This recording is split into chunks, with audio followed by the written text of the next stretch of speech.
Assalamualaikum warahmatullahi wabarakatuh. Perkenalkan, nama saya Wafa Agniatul Laila, NPM 2021728 kelas A. Indonesia merupakan negara yang sangat besar. Bahkan ada yang bilang bahwa negara Indonesia ini merupakan tanah surga. Namun sayangnya jutaan rakyat direnggut kesejahteraannya oleh para tikus-tikus negara yang selalu dianggap benar di mata hukum. Indonesia telah merdeka sejak 17 Agustus 1945. Namun, kemerdekaan ini hanya diperuntukkan untuk segelintir golongan, bukan untuk rakyat kecil. Di saat negara-negara lain berlomba dalam hal industri, pendidikan, dan lainnya, justru di Indonesia sedang digerogoti oleh korupsi. Korupsi di negara ini bukan hanya merugikan rakyat, namun juga negara. Korupsi di Indonesia ini tidak merugikan hanya sebesar puluhan triliun, namun ratusan triliun. Jelas korupsi ini adalah kelakuan yang sangat bejat. Uang negara dihabiskan hanya untuk keperluan pribadi.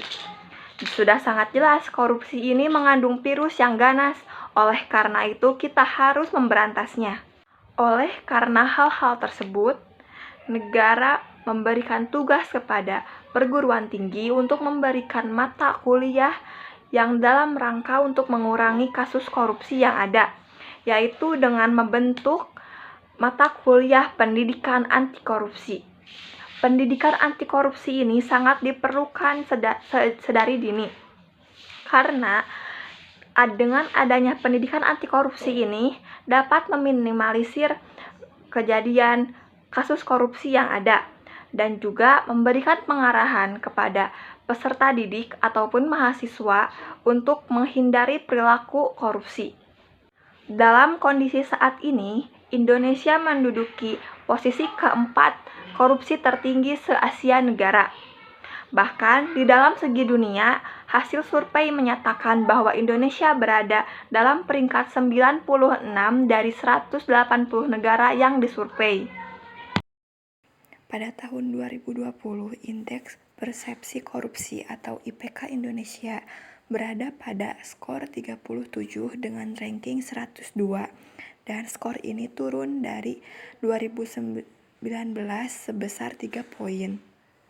Dari banyaknya permasalahan kasus korupsi yang ada di Indonesia, yang sedang gencar saat ini ialah masalah korupsi jual beli batu bara yang divonis 12 tahun penjara. Hal ini dikarenakan dia melakukan korupsi dana bansos sebesar 10.000 per paketnya yang berupa sembako Rp300.000.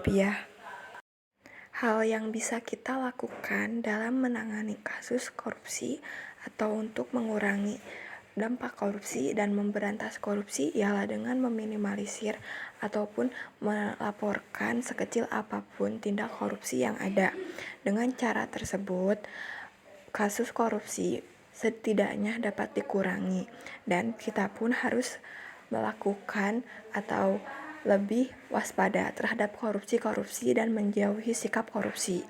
Solusi dari permasalahan ini ialah pelaku yang melakukan korupsi harus ditindak dan diberi hukuman atau sanksi sesuai dengan hukum yang ada dan seadil-adilnya, tidak boleh membedakan. Dari kasus ataupun hal-hal tersebut, kita dapat mengambil hikmahnya, yaitu bahwa sekecil apapun atau sebesar apapun korupsi yang kita lakukan, tentunya kita akan mendapatkan balasannya, seperti jual beli batubara ini yang sekarang divonis 12 tahun penjara dan denda yang sebesar mungkin.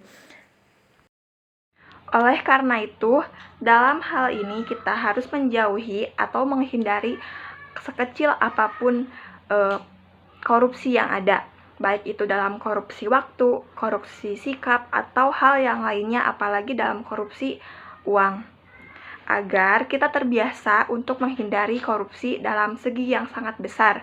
Contohnya apabila nanti suatu saat kita menjadi anggota pejabat, kita sudah terbiasa menghindari hal tersebut. Sekian yang dapat saya sampaikan, mohon maaf bila banyak kekurangan. Wassalamualaikum warahmatullahi wabarakatuh.